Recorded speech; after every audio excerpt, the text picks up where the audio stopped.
بسم اللہ الرحمن الرحیم۔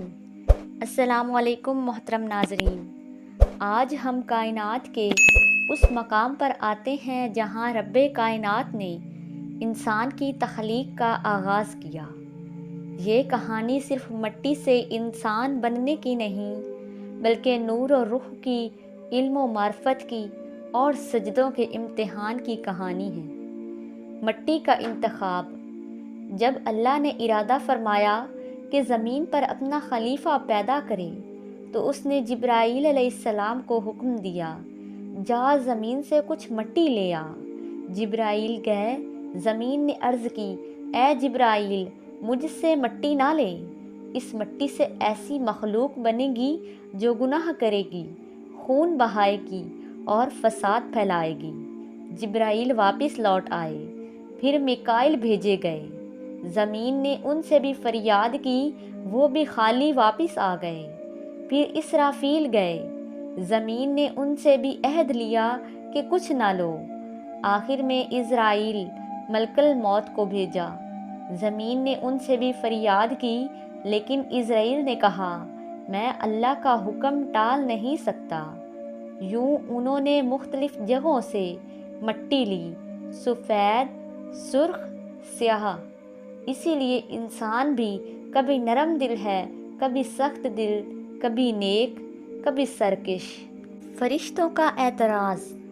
جب اللہ نے فرمایا، میں زمین میں اپنا خلیفہ بنانے والا ہوں، تو فرشتے حیرت سے بول اٹھے، اے ہمارے رب، کیا تو ایسی مخلوق کو پیدا کرے گا جو زمین میں فساد کرے گی اور خون بہائے گی؟ ہم تو تیری تسبیح اور تقدیس میں لگے ہیں۔ اللہ نے فرمایا، میں وہ جانتا ہوں جو تم نہیں جانتے۔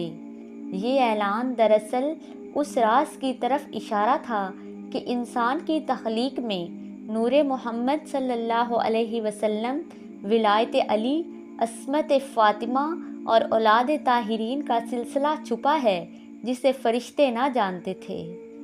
علم اسماء کی تعلیم۔ پھر اللہ نے آدم علیہ السلام کو تمام اسماء سکھائے۔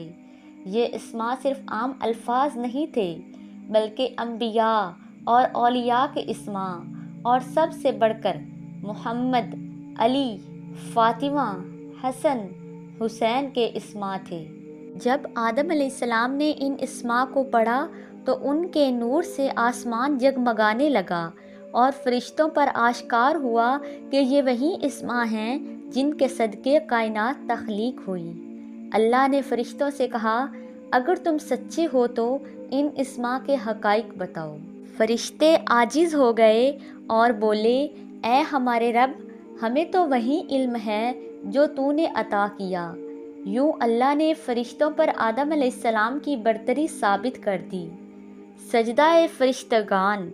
پھر حکم ہوا، تمام فرشتوں نے آدم علیہ السلام کے آگے سجدہ کیا سوائے ابلیس کے۔ یہ سجدہ عبادت کا نہیں تھا، بلکہ اللہ کے حکم کے سامنے تسلیم کا اور آدم علیہ السلام کی فضیلت کا اقرار تھا۔ ابلیس نے تکبر کیا اور کہا، میں آگ سے بنا ہوں اور یہ مٹی سے۔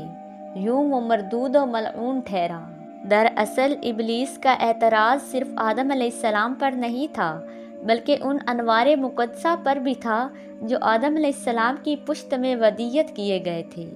وہ نور جنہیں دیکھ کر فرشتوں نے سجدہ کیا، وہی محمد و آل محمد تھے۔ محترم ناظرین، انسان کی تخلیق کی بنیاد مٹی پر رکھی گئی، لیکن اس کی روح میں معرفت اسماء، ولایت اہل بیت اور سجدوں کا راز رکھا گیا۔